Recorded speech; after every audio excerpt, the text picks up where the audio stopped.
Donovan Broom here, back again doing another video here. And this is a basic tutorial on how to do nature photography. So without any more stalling, let's begin. First, you're going to need a camera.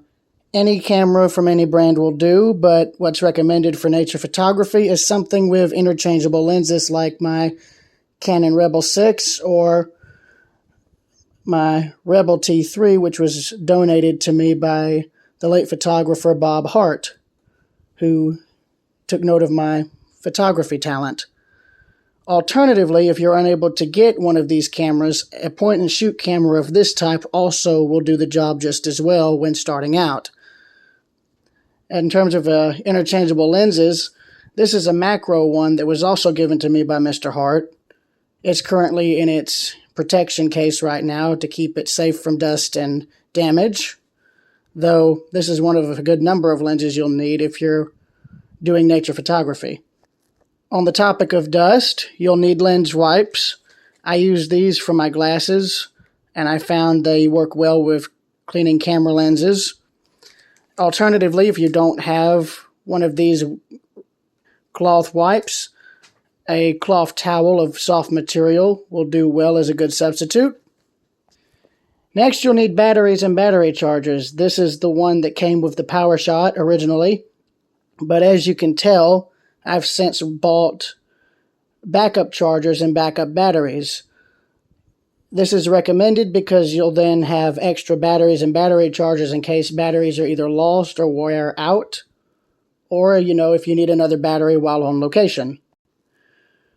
I also highly recommend getting a battery charger similar to this one.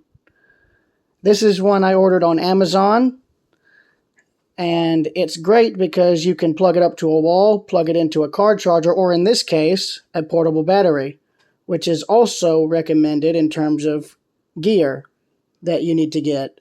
Because not only can you charge your camera batteries with this, you can also charge your phone or even a small laptop with this. Actually, no, this wouldn't charge a laptop. Actually, don't do that. Next, you'll need a memory card or memory cards.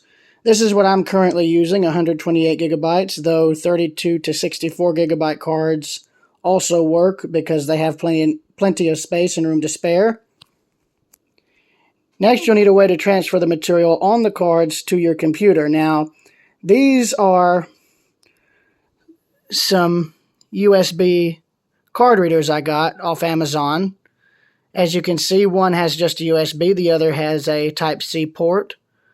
Either way, you can get both or one, depending on what you have or what you need.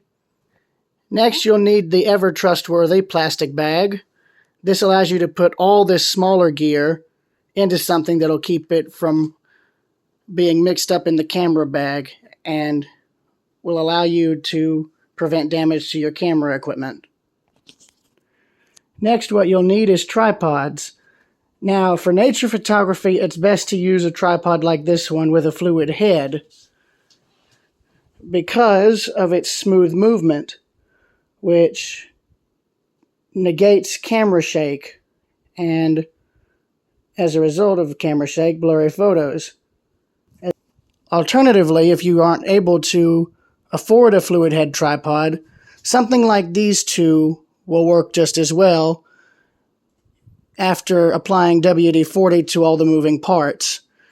The other advantage with these two tripods is that they're cheap and readily available, meaning if God forbid one of them broke, you could easily buy a new one. And also, since most of them have a standardized design, it allows you to do what I've done, which is cannibalize parts, particularly with this tripod design. This is one I use often and regularly. Cannibalizing parts off of older tripods or ones that have broken allows you to save at least some money and give you spares that you can use later if necessary, which allows for preventative maintenance as well. The last thing you'll need is camera bags. These are the two that I currently own and use. The one on the left is recommended because it holds a lot more gear and extra parts and whatnot. However, I only use mine for storage nowadays. The one on the right, however, as you can see, is what I use daily. It's smaller, it's compact, and if you know how to pack it just right, as you can see, You can fit 2 cameras in here along with all the various smaller bits of gear and equipment you'll need. With room to spare for the portable battery, its charging cord, lens wipes, and even a flashlight if you know which one to go for. Preferably a small one. To quote the photographer John Nguyen, to create memorable images, you need to do more than just merely master your equipment. You need to carefully consider the various, and often not so obvious, options available at any given moment in regard to lighting, composition, camera angles, and color. And to quote John Gerlach, the choices you must make in equipment depend on budget, equipment you already own, and your ambitions as a photographer. Next, you'll want to test your gear. So first, what you need to do is put the battery in the camera. Next, add the memory card, sliding it in until you hear a soft click indicating it's secure. Then close the battery compartment and turn the camera over. Turn the camera on via its on switch. Once it's on, use the record button to bring up the on-screen viewfinder. Once the on-screen viewfinder is up, do test shots as necessary while checking your equipment. Check the lens for dust and debris, while also testing the zoom ring on the lens. After you've tested the zoom ring manually, test the autofocus by holding the shutter button down halfway. Once the camera has selected whatever you're focusing in on, do a few practice shots to test the equipment to make sure it's all working. Then delete the practice shots or test shots to make room for the final product. Next, you'll want to attach the tripod mount, like so. Attach the camera to its tripod.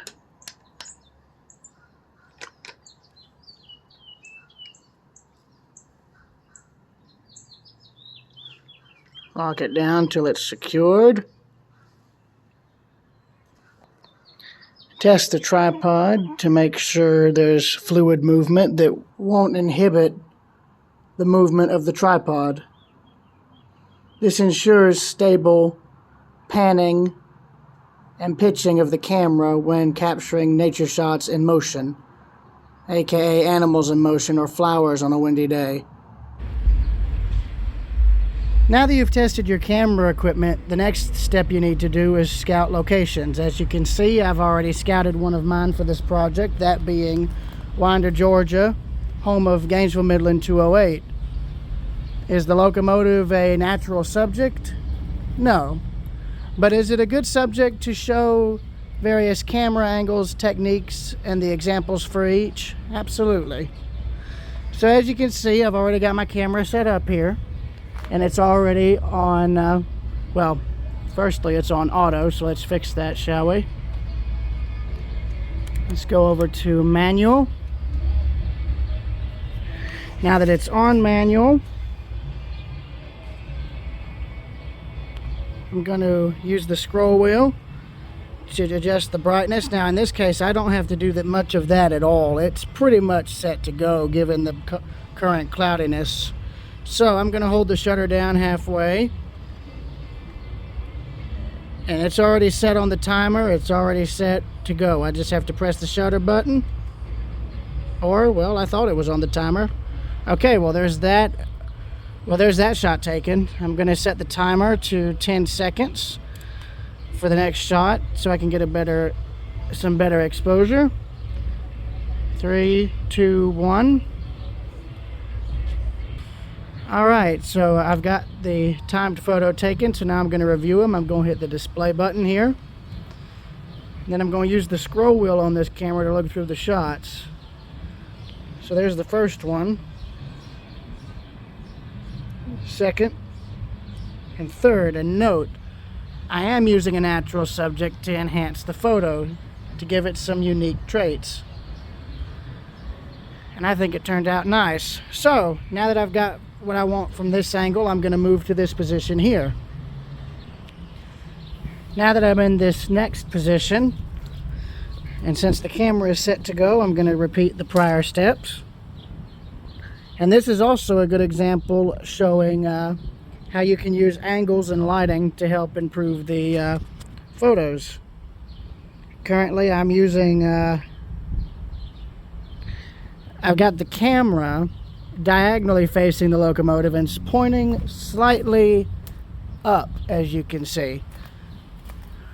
So I'm using both angling, height, and overall distance from the distance between the camera and the subject to give some depth to the photograph. And I'm also keeping the subject centered using the grid lines and selection square. So I'm going to press the shutter and take the photo I want.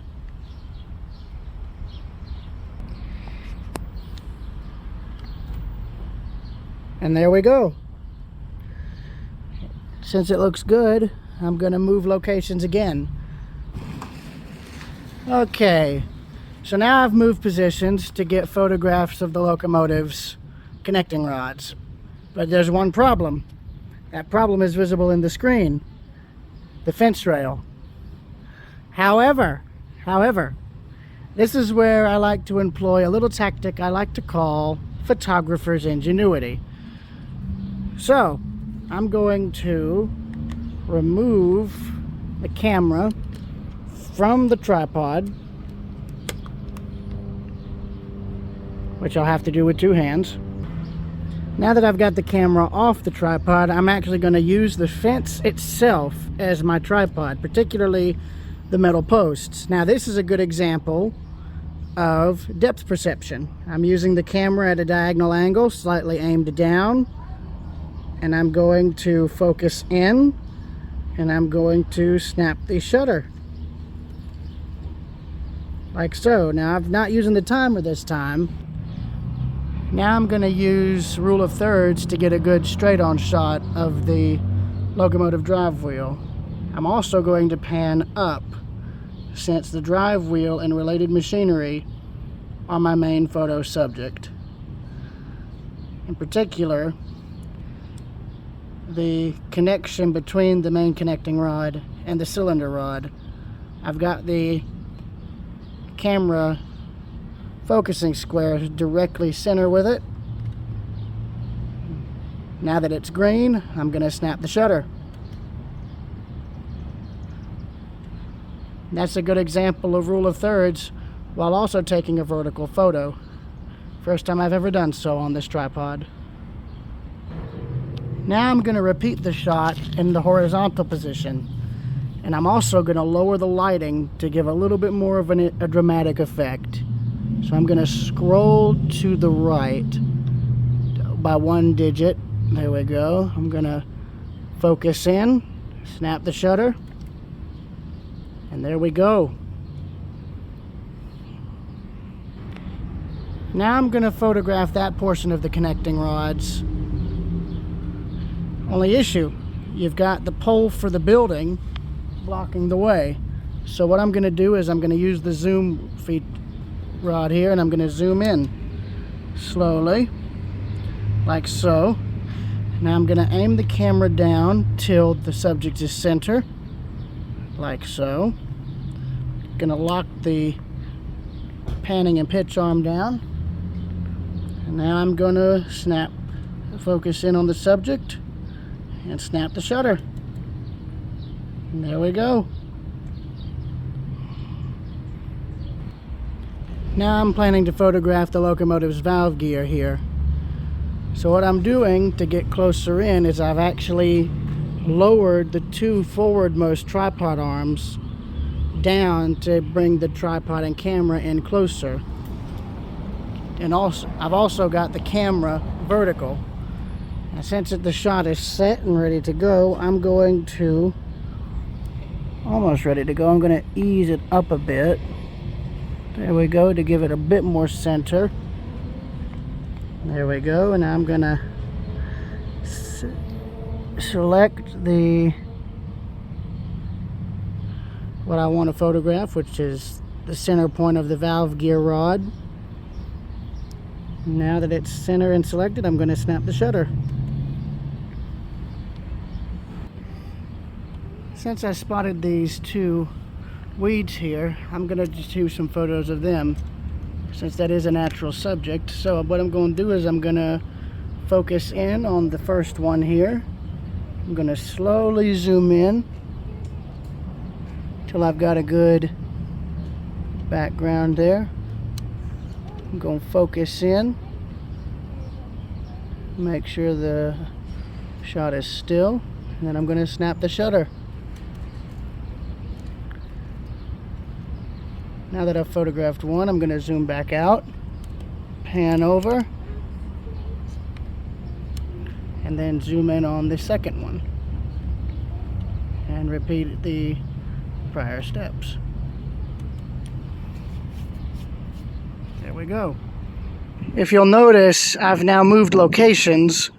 I was down there, now I'm up here so that I can get a better view of the cattails and photograph them better, thanks in part to using the lighting to my advantage. I'm now facing the direction the lighting is going, because you'll notice the sunlight's lighting up all of this.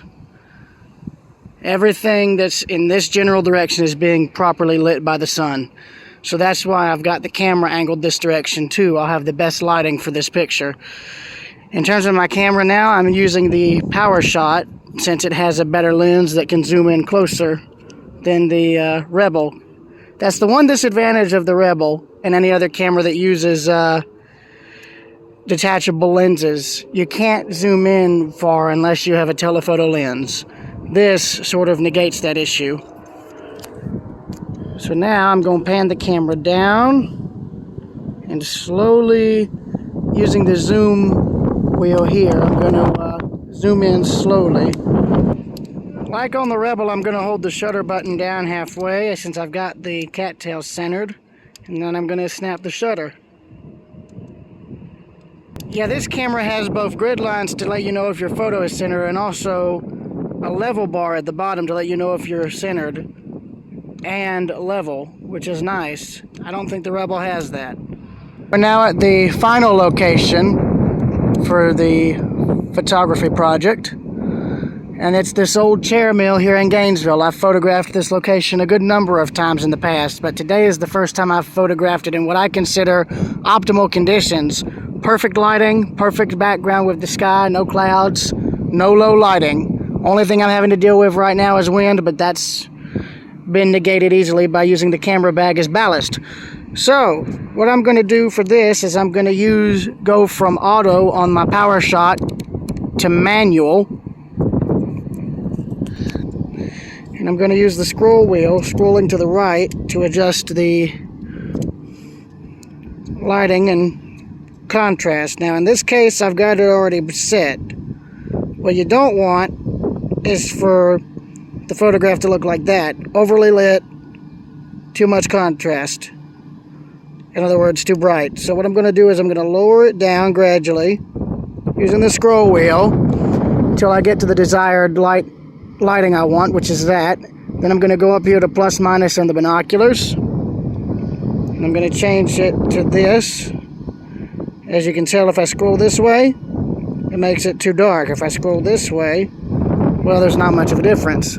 So I'm going to ease that down a bit by 1 or 2 notches, so right there. I'm going to go back to this. I'm going to try and focus in using the shutter. I'm holding the shutter down halfway, and you'll notice it's blue. That means it's not focused in properly, but that's no issue. Self-timer should fix that. What I'm also going to do is I'm going to aim the camera up a bit. There we go. And I'm going to zoom in a tad. I'm just lightly hitting the zoom. I'm lightly hitting the zoom slider right here where my finger's at. And I'm just lightly zooming in because I want those stacks to be at the very middle of the photograph. There we go. As close to the middle as I can get it, just like that. Now I'm going to go over to the timer, which is this button right here. I'm going to set it to 10 seconds. Hit select. I'm going to hold the shutter down, and then I'm going to press it. And now I'm going to stand back. That's to reduce camera shake.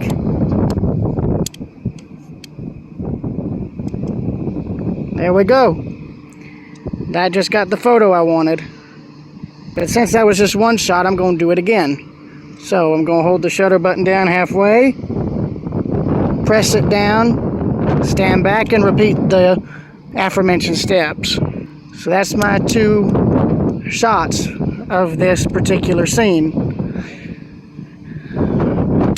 And you'll note I'm using the PowerShot instead of the Rebel because this camera has a better daylight sensor than the Rebel. I've noticed the Rebel has a better night sensor than it does a daylight sensor. Once you have your final photographs, you're going to want to go over and review them. So you're going to hit the display button here. And you'll want to use the scroll wheel or the manual focus or timer buttons to scroll through the photography. In this case, there's only 3 photos.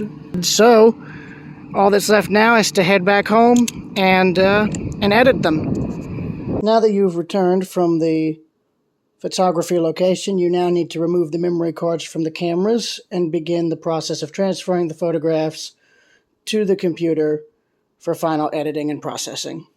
To do this, of course, you're going to first need to remove the cards from the cameras. In this case, I've got stuff on both the Canon Rebel and the PowerShot. Open up each of the battery compartments in both cameras. Press down on the memory card slot, like so. And this will release the cards, like that. Anyways, once you have the cards removed, you want to close these up to prevent damage to each of the batteries, and then take these over to your computer.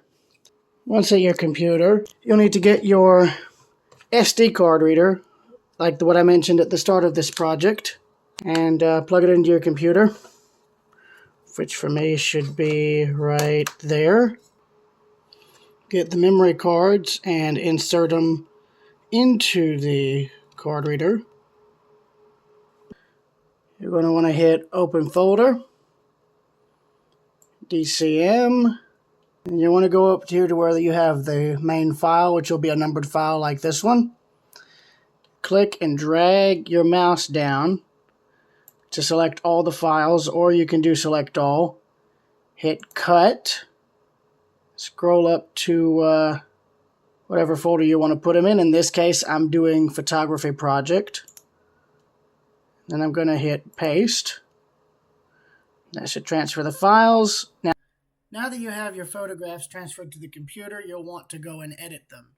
To do this, you'll need to open your File Explorer, go to the folder in which the photos are in, open the folder, either right-click on the photo to open whatever photo editor you want to use. In this case, I'm going to use the computer's built-in photo thing, so in that case, I'm going to left-click or double-click on the photo and open it up. This is from an early test I did for this project. You'll want to go over here to Edit, and this brings up your editor. This one, which has everything from cropping all the way to background. What I'm going to be focusing on is mainly cropping the image and then editing the lighting and color, which can be accessed through this feature here, Adjustment. So first I'm going to crop this photo down. So what I'm going to do is I'm going to drag the center crop line here down using the grid lines to center the photo vertically. Then I'm going to ease the left and right side of the photo's crop lines in using the grid lines again to help center the photo horizontally.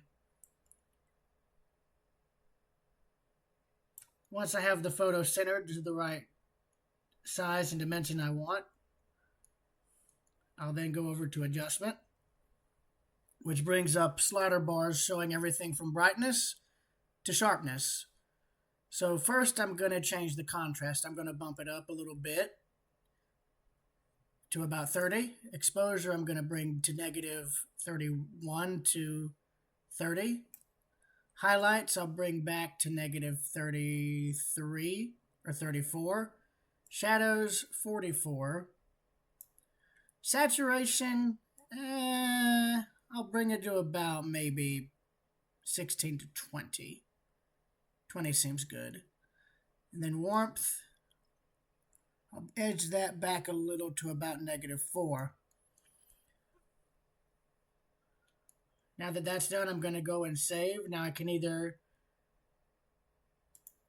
save as a copy, save or copy to the built-in clipboard. In this case, I'm going to save this since it's a finished photo.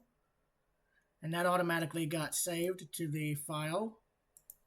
So if I refresh, it appears up here. Now that this photo is done, I'm going to go to the ones I worked on today. For the normal photography I do, this is actual work I photographed for today. But for this project, the locomotive shots are test shots. More examples, really. So here's what these photos look like currently.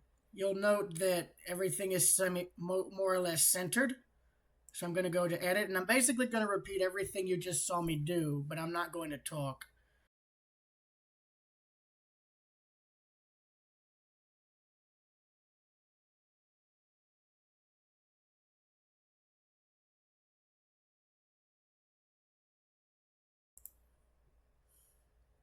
What I'm going to do differently with this one, though, is I'm actually going to make this have a black and white alternate. And what I just have to do with that is literally turn the saturation all the way to -100. Exposure, I'll turn that down to about, and I'll put that in the 30s. Contrast will be a bit higher. Highlights will be there. Shadows there. Brightness there. And warmth, there's really no point in using that. Now I'm going to save as copy. This will be image 3131, B and W alt, meaning black and white alt. Here's the shot that showed perspective. The connecting rod here, this piece, is the main focus, but you have the other connecting rods and machinery making up the background. Now, you'll immediately see a problem with this photo, and that's the sun glare right here, the sunbeam. Now, if I was using Photoshop, this could be edited out easily to make the photo look flawless. However, this is why I like to do the simple editing you're seeing me do now. I like for the photographs to be authentic because it shows that there's a bit of honesty present. I like keeping my photographs authentic because I see and hear enough stories about photography being doctored up to look better or to fit in with the crowd. I don't want mine to fit in. I want it to stand out. I want there to be imperfections because it makes the photography more realistic. It makes it more human. You know, it gives a more human element to it. And this is one case where the mistake is a blessing because it makes the photo unique. Once you've edited the photographs, you'll want to then save them. For me, I save the finished work in my Google Drive, so this step is very, very easy. All you have to do is select the photos, drag them from your files to Google Drive, and drop them in. Once you've saved your photography either to your files or to Google Drive, that's pretty much the last thing you have to do, and I'm happy to say that upon completing that final task, you will have gotten a basic understanding of how to do nature photography. But before I go, I wanted to share some of my photography that was taken over the span of 8 years, 2017 to now. No classes, no tutorials, just 8 years of self-taught experience. I want to share this work because of a few reasons. Firstly, because almost every electronic device we carry in our pockets now has some sort of camera on it, meaning anyone can take a photo on their phone, post it online, and call themselves a photographer, when in truth, it's a lot more complicated than that. Secondly, it's because a lot of the photography I've taken follows the various steps I'm showing in this presentation. Thirdly, it's because the photos were taken by somebody who knows the subjects well, who's familiar with them, and someone who has a very, very keen eye on what they want to photograph, how they want to photograph it, and how they want to project what they're wanting to show in the picture. Fourthly, it's because the photos I'm showing, the photos I've taken, were taken by someone who wants to, evoke an emotion, tell a story, share an experience, that sort of thing. Um, Basically, I want to share this stuff because it's the result of the very steps I've shown in this video project. I shared them because, if those interested in photography follow the steps I've shown, it's not only possible for them to succeed in nature photography and photography in general, but mastering the art of photography in its entirety as a whole. But aside from this, I hope all of you have enjoyed this project and I hope you find the steps I've put into it useful.